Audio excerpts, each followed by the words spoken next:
ते असलो काय नसलो काय माझी ओबीसीची भूमिका की सर्व भटक्या मुक्त ओबीसी मागासवर्गीय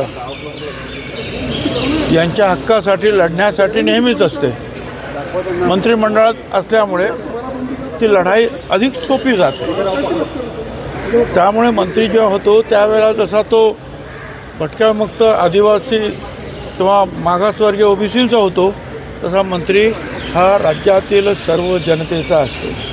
तो हिंदूंचा आहे, मुसलमानांचा आहे, तो मराठ्यांचा आहे, दलित आदिवासी ओबीसी सगळ्यांचा.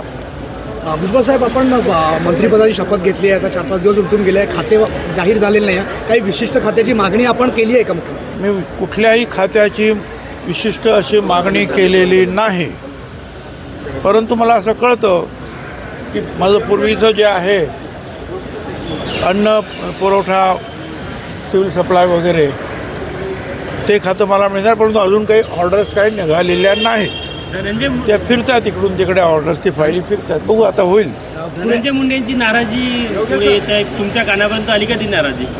नाही, असं आहे की कोणी मंत्री झाला आणि त्याला राजीनामा द्यावा लागला तर तो नाराज असतोच ना. त्याच्यामध्ये तो मनुष्य स्वभाव आहे सगळ्यांचा. पुण्यातील गुरुजींनी आज मुख्यमंत्र्यांची भेट घेतलेली आहे. त्यांनी म्हटलं की 6 जूनचा शिवराज्याभिषेक सोहळा कायमस्वरूपी बंद करायला पाहिजे आणि रायगडावरची वाघ्या कुत्र्याची समाधी आहे ती काढू नये. जे त्याच्यावर टीका करतात त्यांची उंची नाही आहे तितकी बोलण्यात. बरं, ठीक. पुढे म्हणजे काय ऐकलं नाही आहे. भुजबळ साहेब, पुण्यातील वैष्णवी अगवाणे जे आत्महत्येचं प्रकरण आहे त्या प्रकरणी तिचे सासरे आणि दीर यांना अटक झालेली आहे. तुमच्याच पक्षाचे ते तिथले मुळशीचे नेते होते, त्यांना पक्षातून बडतर्फ करण्यात आलेलं आहे. या संपूर्ण प्रकरणाकडे कसं बघतो? असं आता आमच्याकडे असे अनेक कार्यकर्ते असतात, शेकडो हजारो कार्यकर्ते. कुणाच्या घरात काय चाललं आहे, कुणाच्या काय घरात चाललं आहे हे आम्हालाही कळत नाही. तसं अजितदादा जरी पुण्याचे असले किंवा पवारसाहेब आणि इनके सगळे लोक पुण्याचे असले तरी कार्यकर्ते असतात. जोपर्यंत ते चांगलं काम करतात तोपर्यंत आपण त्यांना ठेवतो. पण त्यांच्या घरामध्ये काय चालतं काय नाही त्याची काय आपल्याला काही कल्पना नसते. त्यांचे उद्योग काय, धंदे काय माहिती असतं आपल्याला. पण ज्या वेळेला या अशा गोष्टी पुढे येतात त्यावेळेला कारवाई करायची असते आणि ती अजितदादांनी एक पोस्ट पे लिखा है कि मोदी जी का खून सिर्फ कैमरे को देख के खोल गया. क्या कहेंगे इस पर? ठीक है, मैंने सुना नहीं है कि बड़े लोग क्या बोलते हैं. अब मैं छोटा आदमी हूँ, कुछ भी है.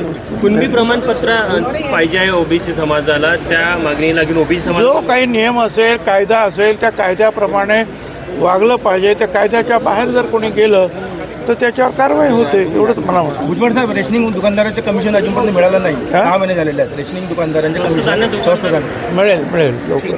चित्रा वाघ यांनी सकाळी ट्विट केल्या, हगवणे यांना जे अटक झाल्यानंतर त्याच्यावर कठोर शिक्षा झाली पाहिजे, त्यांना फाशी झाली पाहिजे. आपली काय? ठीक आहे, असं आहे ना की जनतेच्या भावना आमच्या भावना असं उचंबळून येतात की असं काही झाल्यानंतर. पण एवढंच आहे की आपण कडक कारवाईची मागणी सगळेच करतात, परंतु आता कोर्ट, हायकोर्ट, सुप्रीम कोर्टापर्यंत लोकशाही आहे आपली, ते ठरवतील आणि निश्चितपणे त्याच्यावर जे आहे त्यांना शिक्षा होईल. परिवार को कहीं ना कहीं VIP ट्रीटमेंट भी दी जा रही है, ऐसे भी चर्चाएं चल रही है. मुझे मालूम नहीं है और ऐसा नहीं हो सकता है.